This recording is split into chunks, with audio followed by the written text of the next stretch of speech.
Okay, guys, welcome back to the channel. Plenty of interesting stories to go through tonight, plenty of opinions, news, and reviews.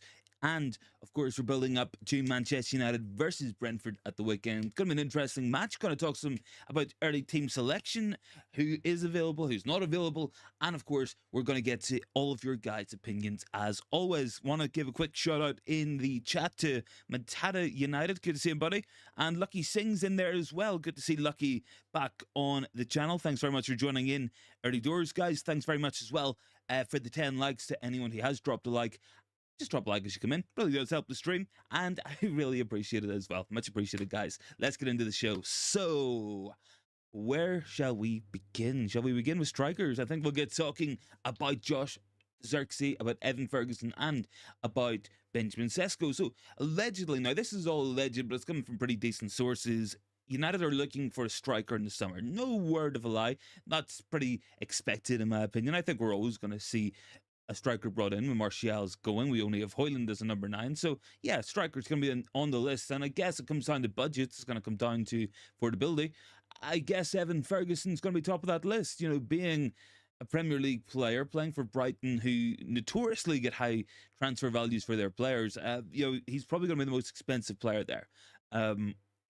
You're talking 70, 80 million pounds. He's a phenomenal striker for his age, but I can't justify that kind of expenditure when we have Højlund, when we have a lot of holes in our squad that we need to fix. I can't really say going out there and spending 80 million pounds on a 19-year-old striker is the smartest move when we might only have 250 million pounds to spend. So, like, blowing a third of our budget on one position when we need 2 centre backs, left backs, midfielders, I can't really justify that position.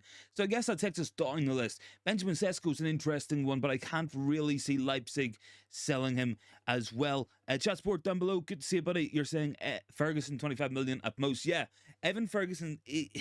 Look, I said this as an Irishman. He is not an 80 million pound player. Far from it. Rasmus Højlund was not a 75 million pound player. He's far from it. You know, the valuations are kind of going a bit crazy.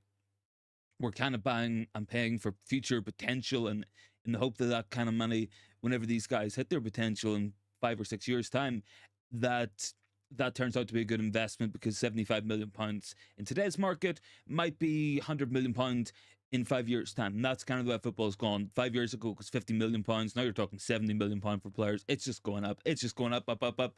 And there's nothing, unfortunately, we can do about that. So I guess, look, we'll look at some other targets as well. I guess Sesko is always going to be an option. They're a very talented player for RB Leipzig. Do I think they're going to sell? I'm not too sure.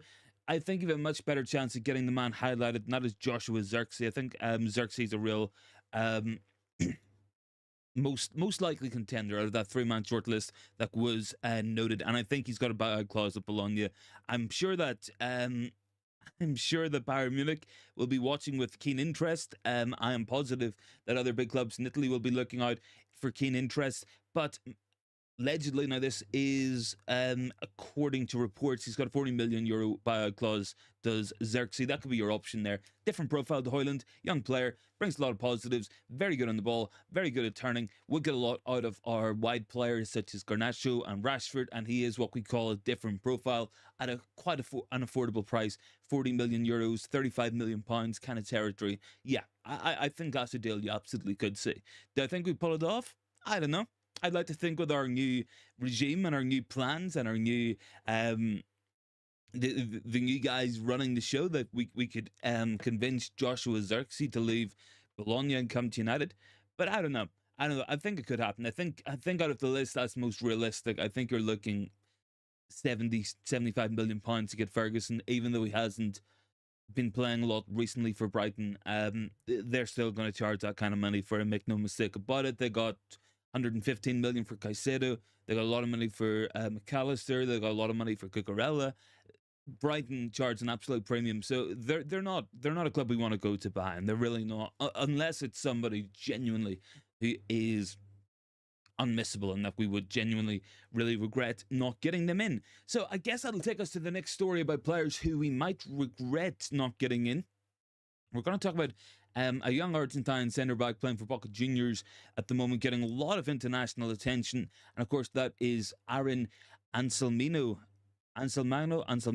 I'm not too good with my Spanish. I will admit that. But young defender playing for Boca Juniors at the minute, wanted by a lot of top European clubs. Seemingly the forerunners for his signature, according to reports at the minute, are United. Real Madrid are floating about there. AC Milan are floating about there as well. It does seem like we could see a little bit of a plan from United to potentially bring him in for, I think it's around 18 million. I'm not sure that was pounds or if that was euros. I'll have to go back and check on the report. But apparently, the plan might be to bring him in for that kind of price and loan him to Nice, where he can then develop and get some first team opportunities. And I think that's good. Like it's showing an interesting potential that we've been talking about for a while on the channel. Not that Nice being a feeder club per se, but being somewhere we can send players like that to go and develop. And it works both ways. It'll benefit Nice. They got a young defender there who might be better than what they have, especially if they lose Todibo in the summer. That might happen. So you could see an existing relationship between a multi-club model. And I think an interesting one is the Ineos owned club in Switzerland have signed a really, really highly rated young Italian.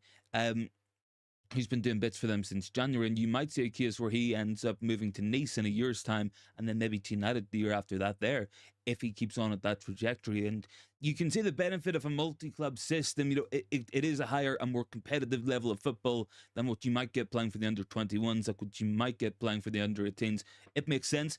Do I think Anselmino is going to be a United player? I'm not too sure. We're going to find out in the coming weeks on this one, but there's a lot of interest in this player. If we want him, we're going to have to go quick for him. Now, I've got comments from Lucky Singh. The message to the team would be... Sorry, what was Lucky's message to this team? Ten Hag in? Yeah, I mean, I don't think Eric's going to get the sack anytime soon. Lucky, I can't see it coming before the end of the season, and I guess from there we'll see what happens. Lucky wants to improve further as a footballing team in the next match. Yeah, I want to see us improve every week, to be honest, man. I agree with you. I've got Chatsport Brentford playing United. Yeah, they do. It was 4-0 last season away in one of the worst United performances possibly ever. This season again, it was the late show. McTominay with 2 stoppage time goals to turn a loss into a win. So yeah, I mean, they're going to be up for it. They're always hard to beat, and they do well against bigger teams where they're not going to be in possession. They'll have Tony, they'll have Yohan Wissa, I think, and Buemo's back as well for Brentford. So they've got players who can hurt us. So they're going to be up for it as well. Jarl is down there. Having Nice in the Swiss club will be good for players under the age of 18, since because of the Brexit rules, they cannot come to England until they're 18 years old. Yeah, I think it's all kind of adding up. Bart is down there. Tony will bully our centre backs. We will get talking about that very soon. Don't worry, Bart. But I am slightly concerned. I hope Harry Maguire is available. I hope it'll be Maguire and Varane. That's probably the best chance we have to deal with Ivan Toney, but it's going to be a difficult one anyway. Daniel is saying, would you sell Victor and Harry and bring 2 centre backs who can play the high line? Do you agree? Absolutely, yeah. Absolutely. I think you could be looking at 3 centre backs going Lindelof, Varane, and Maguire. That's going to be a position we're going to see a lot of change in this summer. I'm betting. Now, Bart is saying, should we have tried to sign Matt Henry in January or in the summer?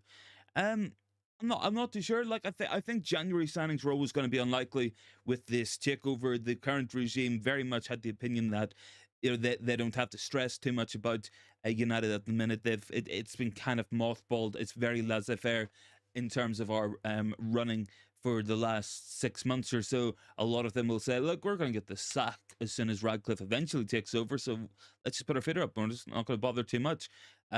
Some people will have had that opinion. Others will have been fighting for their job, and others will say this is a real opportunity now where their voices on footballing matters might be listened to at long last. So it's an interesting dynamic. But yeah, we've been pretty hands off for the last while, Bart, to be honest, man. Can't see that changing too much until the new regime are fully on board. I would expect a lot of work's been done in the background. I would expect it's still being done to this day, and we're going to be lining up summer transfers very, very soon. Lucky Singh is down there. Casemiro, Kobe, Mainoo, and Mason Mount, and McTominay in. I'm not too sure about Casemiro's fitness. I know he's rolled out of the Brazil squad, but you might see him miss this match as well.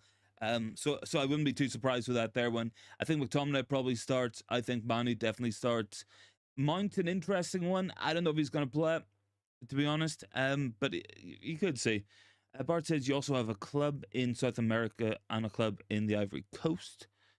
It's an interesting one. I mean, look, I think multi-club models are definitely coming, and I think Anselmino might be the start of all that there. And we're definitely in the hunt for this player. He's definitely a player who we could get to Nice and let him develop there. If we do sign him, you sign him, and then you loan him out. It's not unheard of. It's what the City Football Group are doing with Girona, with Troyes. You know, you're looking at Savio there, but there are other players as well. Jarl said, I didn't know about the club in South America. I did know the club of the Ivory Coast. Honestly, the more we learn something different every downstream. Honestly, it's always educational. um, Lucky Singh's down there talking about training sessions. Hopefully, we'll Varane, Martinez, and Evans should be fit. I haven't seen too much in Johnny Evans. I think Varane should be fit. Martinez, of course, went with the Argentine squad, wasn't included, but went to train for a bit of a break. I'm not too sure, to be honest with that there one, guys. But I mean, it is what it is. Training is training wherever it is. So I'm sure it'll be okay. I'm sure it'll be okay. So look, guys, I guess we'll turn our headlines and we'll turn our attention to one Kobbie Mainoo. Obviously, grabbing a lot of attention in the media at the minute, grabbing a lot of footballing minds' opinions at the minute, and obviously dividing some of the opinion because some of the discourse around Mainoo online has been nothing short of embarrassing from a lot of people. You know, we're seeing talks about why isn't Harvey Elliott in the squad, why isn't Lewis Miley in the squad, why isn't Curtis Jones in the squad, but Kobbie Mainoo is. I think the answers are very simple. Kobbie Mainoo is competing with Jordan Henderson and Calvin Phillips.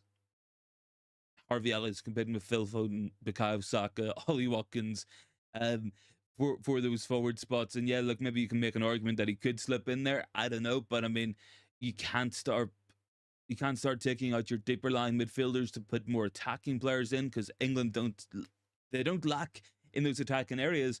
Outside of Rice, there's no one really you would want to be starting in that number 6 position. So yeah, I mean, Manu, it's one of those. Yeah, he's pretty inexperienced, but he's always going to make that squad. He probably will be in the European Championship squad. I'm not really for it. I would like him to have the summer off. I would like him to be chilling out and relaxing and recovering after a hard first season. But he's probably going to be in the Euro squad. But it's one of those. It's like we wouldn't complain if you're an England fan. You wouldn't say why is Nick Popen's squad Dominic Solanke should be there instead. Well, you're talking different positions altogether. Irfan's down there. Max Odeyela is very good CDM.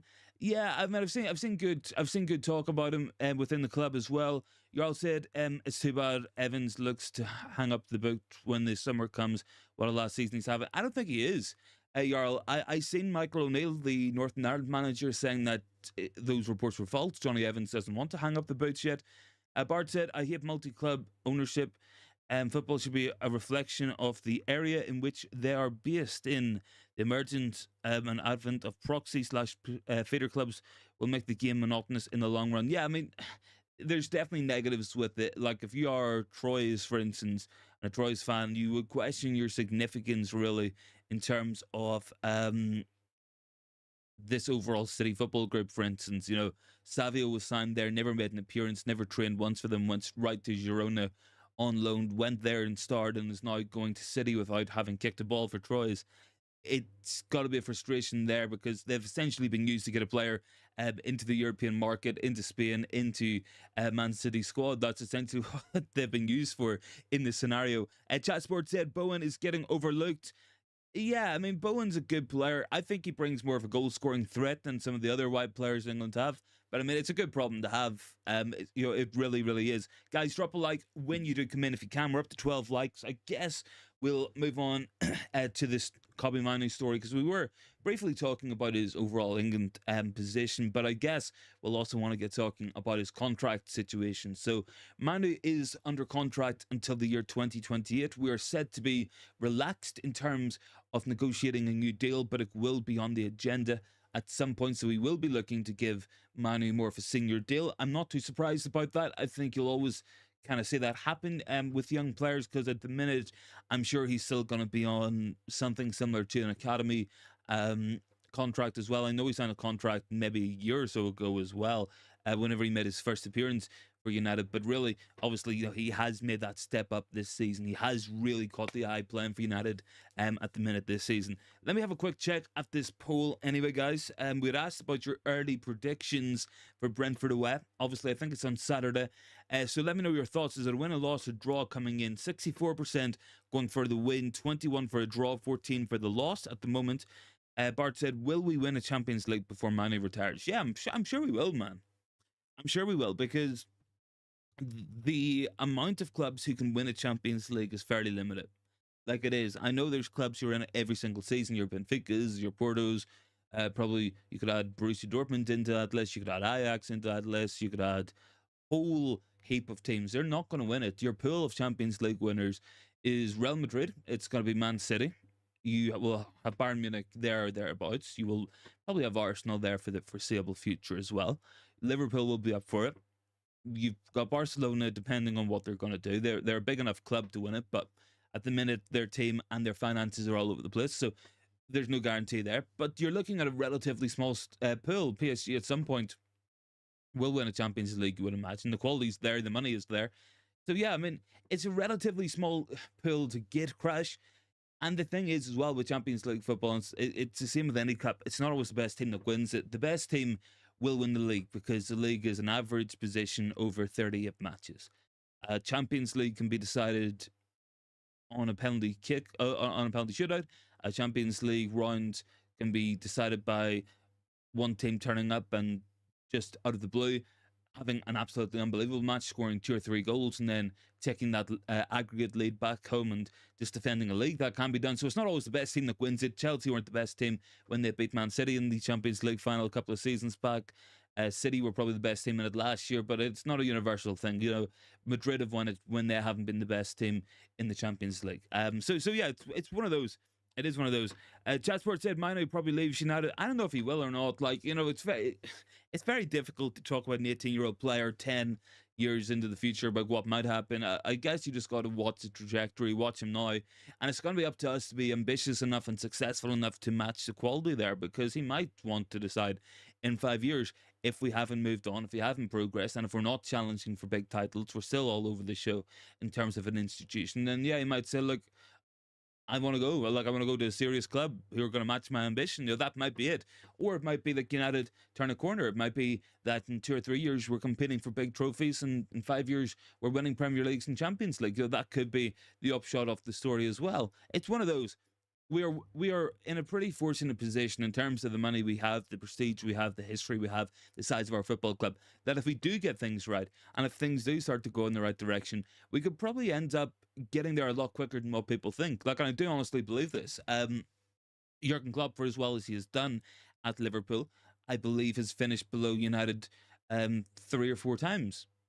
And that's the best Liverpool team in 30 years and the worst Manchester United team since the 1980s, in terms of performances and things won in the league. So it's one of those, it very, very much is true that if we end up on the right direction, we end up going in the right way with the right ownership and the right amount of investment, we could end up successful very, very quickly. And it just comes down to the size of the team. It comes down to the size of the club and ultimately what we can do.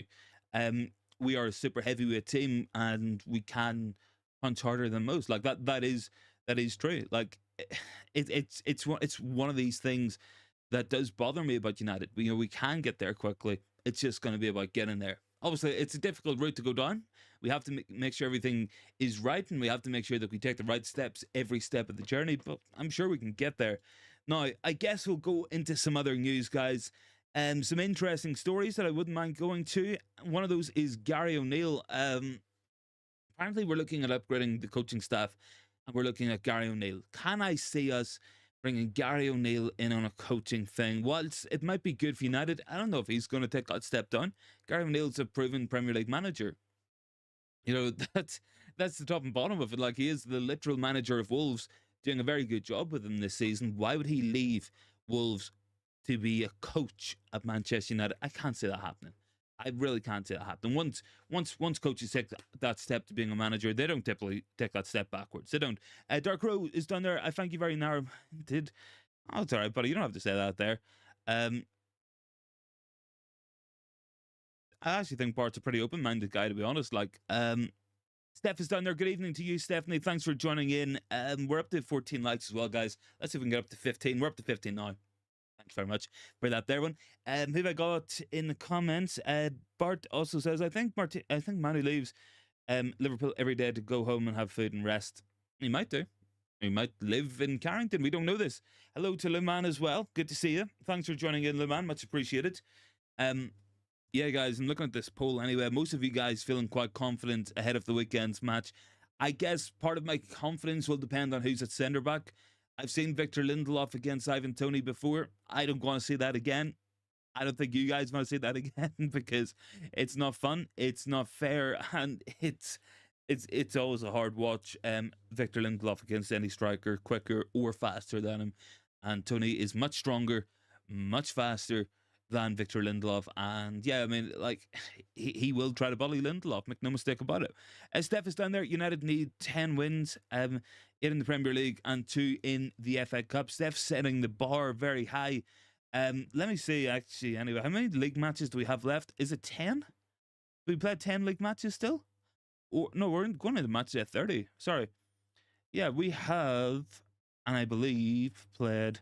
No, sorry, we played 28 matches. We played 28 league matches this season. Yeah, I think we need to go for another couple of wins. It's really weird. Like, I'm looking at it here, guys. 28 league matches played with 15 wins. We have 11 defeats and 2 draws. Scored 39, conceded 39. Like, we're just a weird club this season. We really are. But anyway, this Brentford match will be an interesting one. I think it's going to come down to who's playing centre half for us in terms of our ability to keep Brentford out of. But like, in terms of results, it's not been good for Brentford either in recent weeks. In their last 5, they've lost 4 and drew 1. It's quite poor form from Brentford, to be honest, and they're not above this relegation fight. They're really not. Depending on what happens with Everton and a potential point deduction, if anything else happens with Nottingham Forest, they could be in trouble. They're in the good position that they got points on the board. They're 5 points off, but they have a lot to play for at the minute, and they will be fighting to keep themselves in this league. And it's going to be up to us to go there and damage their hopes of doing that. And look, I don't mind Brentford as a team. I like how they operate as a club. And I think that's good for the Premier League to play teams like that. But we got to go there. We got to win. Jarl is saying Toney is not tearing it up, so I'm not worried about him. Yeah, he's not exactly pulling up trees. I think he's doing as much as you would expect at the minute. But I think, like, attitude-wise, Toney, he's not really endearing himself to a lot of footballing CEOs or footballing boards and stuff. I mean, they're going to look at these constant interviews and just think, like, why would we want him? According to United anyway, a long time ago, we implemented a quote-unquote no dickheads policy. So I don't know if we're going to have him in here. Mantada, is Manlata's down there as well. Good to see Manlatada. Lucky send Casemiro, Kobe Mainoo, Mason Mount, and McTominay in. That's our midfield. I would be surprised because I think we're going to see an injury to Casemiro. I think he's still out, to be honest, Lucky. But that could be potentially it. I guess if I had to predict team news, I would go for Onana. I think it'll be Dalot. I think it will be Maguire. I think it will be Rafa Varane. And I think it'll probably be Wan-Bissaka either at left back or at right back, just like we've seen against Liverpool at Old Trafford. Midfield 3, probably Kobe Mainoo, probably McTominay, probably Bruno. And then the forward line, Højlund, Garnacho, and Rashford. That's my prediction. But I don't know. Lucky says Brentford, okay, they're an okay club. They will always just be an okay club. Yeah, I mean, I think they're just limited by finances and by the overall size of their club. Like, they're not a massive club. I mean, but yeah, they've been in the league for a couple of years. It's undoubtedly been a poor season for them, but by their own standards. But they will give us a handful at the weekend. Make no mistake about it. We struggled with them before. They beat us 4-0 last time we went to there. That was a pretty horrendous match anyway. I'm sure we all have not too very fond memories of that there one. And then of course we played them this season as well. And I think we just about managed to scrape a win there as well. Chat Sport is down there. Give me Bowen, Omo, and Toney. I like Toney as a player. I don't know if the person Toney is what we need. to be honest, buddy. But I mean, maybe I don't know. I don't know. Um, Chelsea are leading the race for Sporting striker Victor Gyökeres. He has a £100 million release clause in his contract. Yeah, that sounds like a Chelsea move, to be honest. Absolutely, absolutely. Anyway, guys, from that poll, 20 votes, 60% are going for the win, 30 for a draw, 10 for the loss. It's an interesting one. Anyway, we're feeling confident going into this. I guess form-wise, you would definitely fancy us to beat Brentford. I think we will. I think it might be a hard fought win, but I do think we can beat them, and it's very important that we do beat them. I think looking at that league at the moment, you're looking at fifth place potentially being Champions League positions. We're 6 points off Spurs. We are currently 9 points off Aston Villa, but with a game in hand, so we can reel those clubs in. I'm not too sure what's going to happen with Tottenham's. I'm not sure who their next match is. I'm not sure who Villa play at the weekend, but yeah, certainly for me, we've an opportunity to get closer to them anyway. I think it's Tottenham play Luton at the minute, and Aston Villa will be playing Wolves. So those are two hard matches. Like Luton are spirited. Wolves have been in pretty good form this season. I mean, you could see points drop there. I think we've got to expect to beat Brentford, because we've got a pretty difficult run in after this match anyway. I think after this one we play Liverpool and we play Arsenal in the league in the next couple of matches. So it's going to be difficult. Make no mistake about it, guys. Make no mistake about it whatsoever. Sorry. So the next matches are Brentford, Chelsea, Liverpool. 3 difficult matches. We play Bournemouth away, which again is going to be difficult, and then Newcastle at home. So the next 5 matches: Brentford, Chelsea, Liverpool, Bournemouth, Newcastle. Brentford almost beat us earlier in the season. Chelsea was a very good performance from us, to be fair. Liverpool, like, you can't really begin to describe the last match against Liverpool, but even in the league, very difficult, very tough fought, 0-0. Bournemouth beat us 3-0, and Newcastle have beaten us twice already this season. So you're looking out of those lists in the reverse fixtures. We got 6 out of 15 points available. We're gonna have to do a lot more than 6 out of 15 from these 5 if you want to finish Champions League. Then after that, you play Coventry, you play Sheffield, you play Burnley, Crystal Palace, and then you got Arsenal and Brighton to round the season off. But it's make no mistake about it, guys. Like, the next couple of weeks will be important for the season. Chat Sport are saying Brentford are all wrong for United. They're difficult. Matata, we are discussing players who want to come to our club, but when the current players are leaving, of whom we got embarrassed and thrashing at the hands of Liverpool and City, when are they leaving? Yeah, I'm sure they will be leaving. Like, there will be a clear out. I can name you 10 players in the summer who will leave the club. Make no mistake, like, easily. I'll name 10 right now. Martial's going to leave. Varane's probably going to leave. Maguire's going to leave. Casemiro's going to leave. Lindelof's probably going to leave. Brandon Williams is probably going to go. You're probably going to see Sancho sold as well, so that takes us to 7. Bayern could go feasibly. He's played once this season. He probably wants a lot more from his career than at like 23 to be playing one match a season. He could potentially go. Wan-Bissaka is probably likely to go. You might see Donny van de Beek will go. Somehow Donny van de Beek is still here. So, like, I mean, that's 10. Greenwood will go. That's probably 11. Like, we're talking 10, 11 players that are very easily, I'd be surprised if they're here next season. So it'll be a season of change. It'll be a summer of change, of players coming in, players going out. That's what I think. To be honest, Steph says winning breeds confidence. Got to build on the back of Liverpool and beat Brentford. Absolutely, Steph. I agree with that. I think one unfortunate is the international break coming in between them. And that's part of the reason. The international break, probably came at the wrong time, because we could have done with all that momentum. We really could have. Matata, Miss Sim, talk football only. Yeah, I mean, Sim drops in and out sometimes. Steph as well says winning breeds sorry. Yarl says Maguire, don't see him going. I think he will go. I do. I think the plan was to sell him last summer.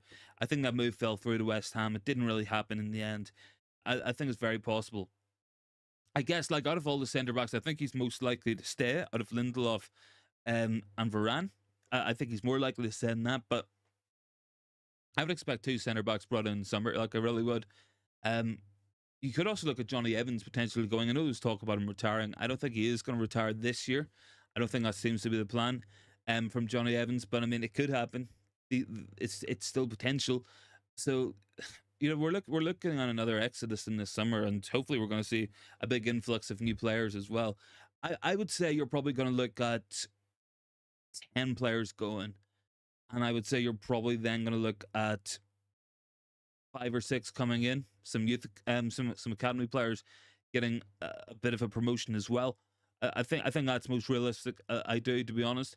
But yeah, guys, drop a like on this chat if you can. Let's see if we can get up to 20 likes. Yeah, it's been a little bit slow today, but it's YouTube again, just like not making sense. Like, what's that?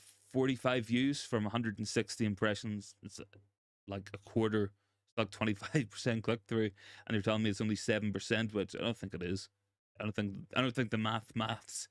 And I'm not a math genius, but I know that one at least. Sims down there.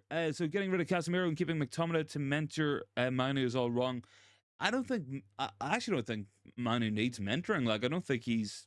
I think he's just so calm and so composed and like so mature beyond his years. He probably doesn't need a mentor. I think Casemiro, they will look at it from the point of view, it's a massive wage. Like, it's an unbelievably huge wage. They're still paying that transfer off. And they would potentially. I think someone told me it would cost something like another 85 million pounds to see Casemiro out to the end of the contract. I think he'll go in the summer. I think that's probably the smartest thing for both clubs. I could see him going. It's a very limited selection of who can actually buy him as well. So I think you're probably looking at Saudi Arabia there. Lincoln says build a new squad, a young squad with a few experienced players. Yeah, I would do that. I would. Lucky says, I'm pushing to bring Amadou Onana, maybe another midfield with some experience. Yeah, I really like Onana. Like, I think that's probably the most complimentary partner I can think of to play alongside Mainoo. And I know Matada's saying, I'm so bored of the Mainoo talk everywhere. It's one of those. It's like, we've been talking about him for months here, probably since last year, to be honest.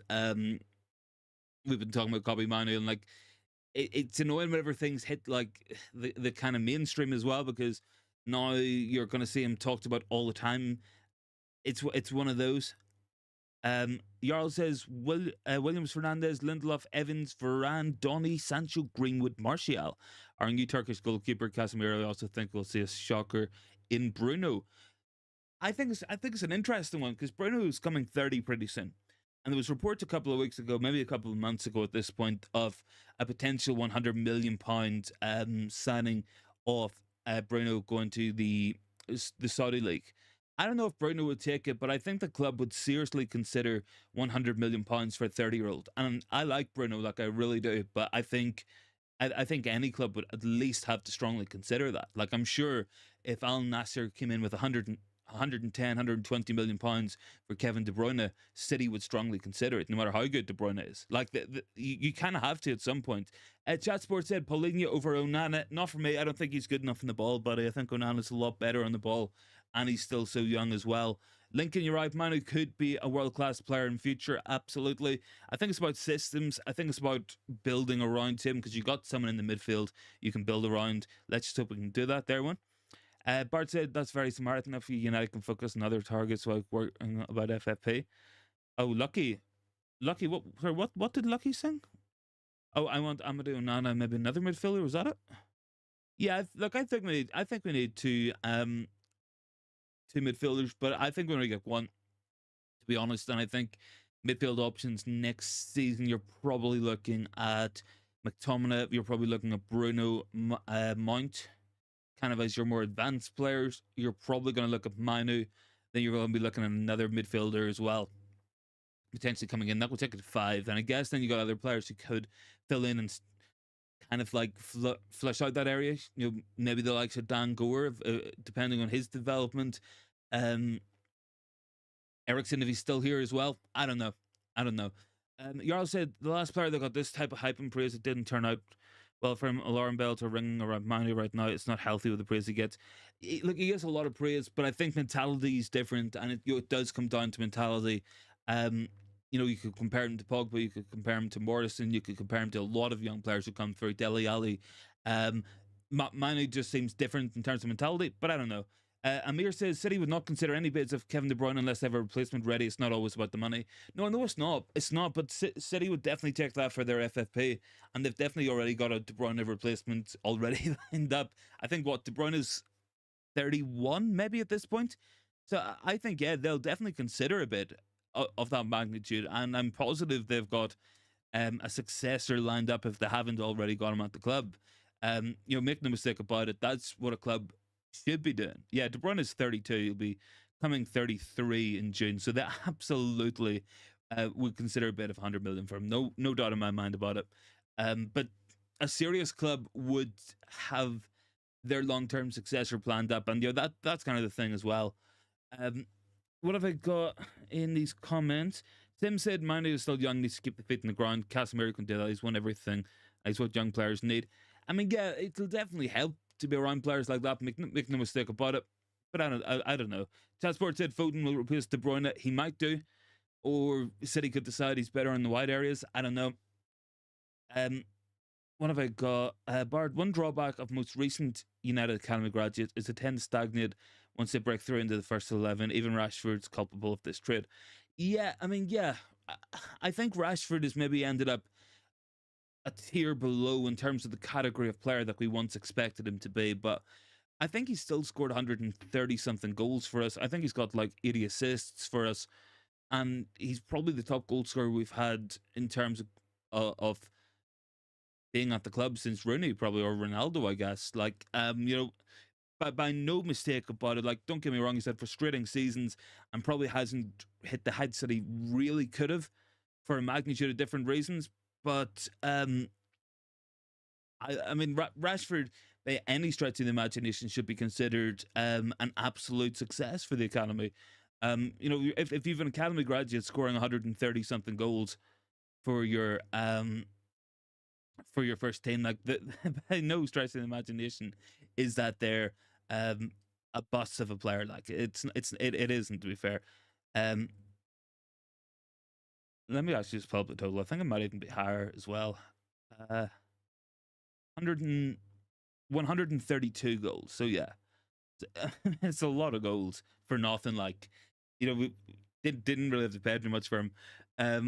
Matala says only Lucky Sen can fix the medical department with some help from Bart. Maybe Sim said Cantona was the glue holding together the class of '92. I'm sure, yeah, he was absolutely, and I think we do need leadership and that kind of mentality in the dressing room. I just don't know if Casemiro is going to be seen as sustainable for the club. I don't know. I really don't. Like, Chat Sports said Southgate thinks Foden is a winger. Yeah, it's an interesting one. Like, seemingly most City attacking players have to do a stint in the wings. I remember Bernardo Silva played a lot in the wings, and he still kind of does, but he plays a lot more centrally these days. Bart says the 10 that Stefan mentioned should leave, and also the likes of Garnacho, Bruno, Licha, and Mainoo and Hoyland, so they can get players to buy key players. 10 actually put his foot down and restrict the international appearances of players like Hoyland, Mainoo, and Garnacho, like Fergie did. They need a rest in the summer. Yeah, I mean, I'm not too sure there's a Copa America this summer. I don't think there is there? So hopefully Garnacho gets it. I'm hopeful Mainoo doesn't make the England squad, but I think he probably will at this point. It's just going to be about how much he actually plays. I mean, if he just goes and trains, then I guess it's probably not that bad, but I don't know. Jarl said 92 also had Bruce, Dennis Irwin, McClure, Robson. Bruce was perfect to have in that locker room. Yeah, he was. Lucky says we need a mix of experience and youth in the summer. Yeah, I think a nice mix is what we need. I think most important thing is just to raise the physical flooring of our team. And someone like Amadou Onana does that. Someone like Zirkzee would do that. Someone like Brentford or Tadibo or Adarabioyo, if you choose to bring them in. Anthony Robinson, another one linked in the last couple of days. Raising the physical flooring in terms of speed, power, agility, height as well. It's really come back into fashion. I think if you look at that Arsenal team, it's a very physical team in terms of their midfield. They've got a lot of height in there. City as well, starting to go that way. England especially. I mean, England, what in terms of players like over 6 foot, like you're looking at like Rice being strong and physical, Bellingham absolute top tier athlete. If you're talking Tony, or if you're talking Brantwaite, you're talking so many physical players, and I think that's something we do lack. We lack speed in the middle of the pitch. We don't have ball carriers. We don't have overly physical players as well. Um, in a lot of areas. Matata, if Sim, if City were the dominant team in the past, he used to be a City fan. Nah, probably not. Bart said, United's got a lot of fans that can subsidise some signings by paying a portion of the transfer fee. That's the Glazers' dream, Bart. Don't worry. They would, if they thought they could, they would have already. Bart says, sorry, I've seen Bart's. Who do I want to mentor Mainoo? Casemiro or McTominay? I want the club to mentor him. Like, it shouldn't be down to a single player. It should be down to the manager to look after his best interest, down to the club to look after his best interest, down to himself to look after his best interest as well. It shouldn't just be a single player. We should have plenty of players to do that. Lucky says Zirkzee is a striker. Yeah, I like Zirkzee though. I do. Could we have signed Bellingham last summer if Fergie was in charge? Probably not. No, I think it's too far gone for Bellingham. The time for us to get Bellingham was when he left Birmingham City. We couldn't promise him first team football. He chose to go elsewhere and has never really looked back. Lucky says Zirkzee is a striker. Yeah, but we will be bringing a striker in the summer. Like, we'll be bringing forwards in. What you're looking at, Martial going on a free. You're probably looking at one of Sancho and Anthony going. Probably Sancho at this minute. Greenwood's going to go. So you don't really have a lot of striking options. So yeah, I mean, I think it's going to be a big summer in terms of incomings, and it doesn't always work out. It doesn't always kind of gel together right away, and it can take a while to build those kind of relationships when you bring that amount of players in. So I think from a club perspective, it'll be important for us to go out and get players who can come in pre-season and get to know each other in terms of their game. I think that will be important. What have I missed? Did I miss something down there? I don't know if I missed something there. No, I didn't. I was checking it down below. Don't think I missed anything there anyway. Let me see. Yeah, Mike McGrath as well saying we're in the market for a striker to support Rasmus Højlund. We're also going to be looking at left backs in the summer. I think summer's starting to shape up, guys. I think it's one or two centre backs. I think it's a midfielder. I think it's a striker, and I think it's probably going to be a fullback. I think that's probably it. I wouldn't mind a right winger because I think we need someone like Elisa, and I think he'll definitely be on the list. I think that might be a bonus signing if we get him, but who knows? Who knows? Bart says, realistically, how many signings can we get through the door before flying to the US, and how many can we get rid of by then? I think those are key. And frustratingly, in terms of doing a rebuild and a reset kind of summer, you know, a European Championship doesn't help. Potential Olympic Games doesn't help. I don't think. Let me just double check. Is there a Copa America as well this year? I think there might be a Copa America in the summer as well. Yeah, there is. There's a Copa America. So, you'll have players from South America, from Europe, and from all over the world potentially going to international tournaments in this summer, which can hold up transfers, can hold up things, because players don't want to be leaving the training camps of their national teams, or sometimes they're not allowed to leave the national team training camps, and then you're adding maybe 2 or 3 weeks on to getting a transfer done. So it's going to be important. Like, if we can get signings done in May and early June, we got to do it. We got to do it before the tournament, if possible.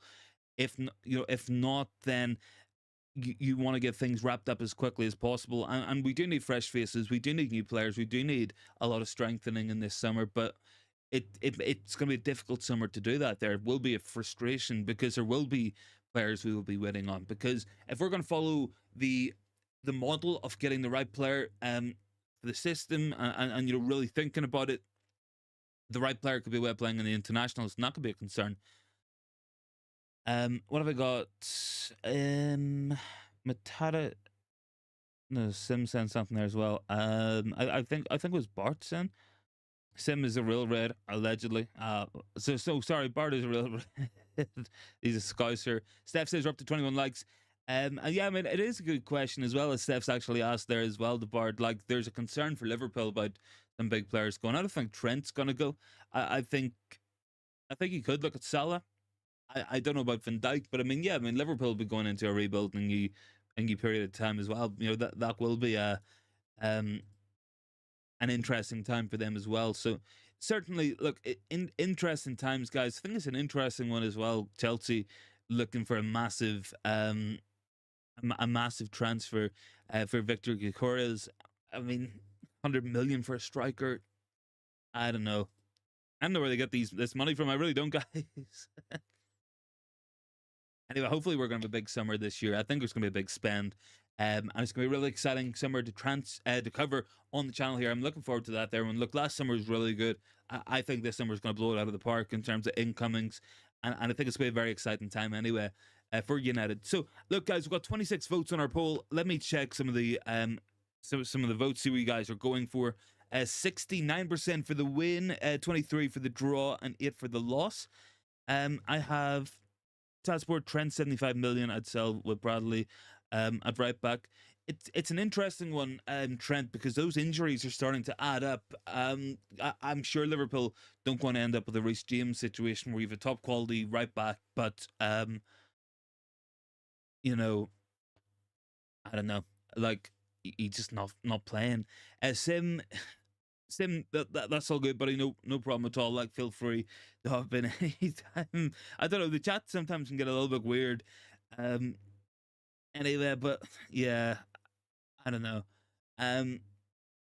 Did I miss something there from Matata? Childhood was a pain because of Fergie, like many Liverpool fans. Yeah, I mean, look, I'm sure I was going to swing into it. Like a lot of people, their childhood ruined by the success of United, and yeah, I mean, people have been looking for our the downfall for a long time.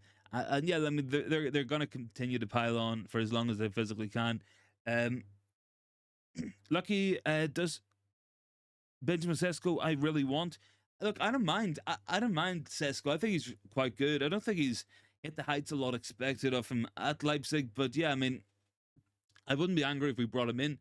I just think it'd be a better idea to go for a Zirkzee. Interesting from the Telegraph here. Jared Brentford is on United's radar ahead of a potential summer move. No surprise there. I think that's the kind of centre back we need. Someone to raise that physical flooring, cover those wide areas, help us cover transitions. You know, someone like Brentford is perfect for that there. Bart says, no Copa America, but Garnacho will play at the Olympics as long as he's fit. I mean, yeah, maybe. I'm hoping that we don't allow that to happen, to be honest, because, you know, that's going to be right about when the Premier League starting end of July, and the first 10, 12 days of August, you know, that will be that kind of time period. So, did I miss Lucky? Can we get this young player around 33,000? Oh, are we talking about Sesko? Yeah, I mean, 33 million. I think he's got a 50 million pound buyout clause. They'll probably want that, to be honest. So I think Zirkzee's most realistic for a striking option. You know, he's got scored quite a few goals for Bologna this season, really improved as a player, would link up well with Rashford and Garnacho, would get more out of them. You know, it's a different option to have. It's a different profile than what we have currently with Højlund. So yeah, I mean, certainly for me, I think Zirkzee makes a lot of sense, and for the price tag, you know, he's probably the most affordable option. You know, he's a quality player. Like, make no mistake about it. Matata says, would I? Where would Liverpool have been without Salah? Would Klopp have been that successful without Salah? It's an interesting one. I don't know. Like, they might have got someone else. It might have went totally different. It might have been more successful. Might have been less successful. I think the success of Salah as a player can't be understated. And again, you know, that kind of goes down to sometimes your manager doesn't have to be the one calling the shots, because Klopp wasn't overly keen on Salah before he came, and now Salah's going to go down as a Liverpool legend, or so the story goes anyway. So yeah, definitely, it's a real shout out there to have those kind of sporting directors and stuff. You know, the work that Michael Edwards did do at Liverpool, prime example of that. How the right people making the right calls can really accelerate the speed of growth and improvement in a football club. And hopefully we can get to that point of view. We'll have more money than Liverpool could have spent at that time. I know Liverpool spent a lot, but United should be able to spend £250 million easily in the summer. With someone who really knows what they're doing, with real good sporting expertise. I have a lot of faith in that money being spent on more successful players, and I think that's an interesting one. You know, the overall um value of players that we have got is nothing compared to what Liverpool have had.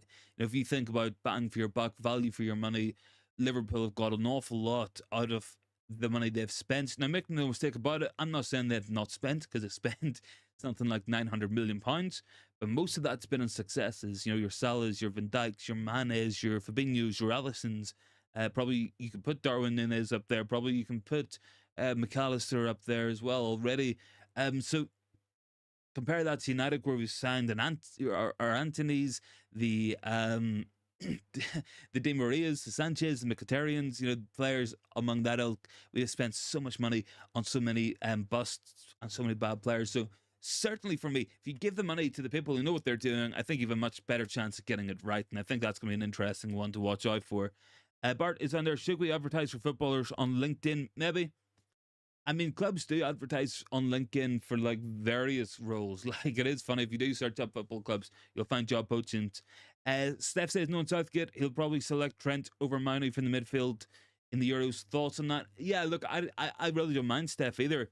Like, I think it'll be good for him to have a break. And I think he needs it. Like, if he doesn't go to Euros, I wouldn't be bothered. If he doesn't play in the Euros, yeah, I mean, you would prefer him to have a holiday or something, but so long as he gets sufficient rest and sufficient breaks and he's managed correctly. You only have to look at Barcelona to see what happens when you mismanage players. You look at Pedri, played 70 matches in a season, hasn't been the same player since. Gavi, the same. They did the same with Ansu Fati, overplayed, and his physical levels decreased. And you'll probably see that with Lamine Yamal as well. In this current team, and that's only in recent years. You look back at so many players really being done by age 28, 29. You look at Pato's body breaking down. You look at so many young players who's burst onto the scene and played a lot of matches really quickly, and then they just burn out. They're just not looked after. Yeah, guys, we're up to 22 likes. Much appreciated. Steph says Murda has a dating app with Rabiot's mom. Honestly, I feel like John Murda does the scouting and the negotiations on Booking.com. He looks out for some nice city breaks, and he just goes like, who knows? Like, we might have been reading into it wrong the entire time as well. Like, it could be a case where the man's just off on his holidays, and like we're like, oh, he's off doing transfer business in Barcelona. Maybe we've misinterpreted it. Who knows? Who knows? Look, guys, I think we're going to leave the stream here, but thanks so much for watching tonight. We'll be live again tomorrow, same time at 7 p.m, and I will be on the agenda tomorrow at 9 p.m, I think, as well. So make sure, keep an eye out for that there. I'll definitely confirm with you guys if we are going to be doing that stream tomorrow, but I will be on here regardless, 7 p.m. tomorrow. So make sure to tune in for that. Thanks so much for watching, guys. I'm going to head to the gym now, so much appreciated. And I'll catch everyone in the next one.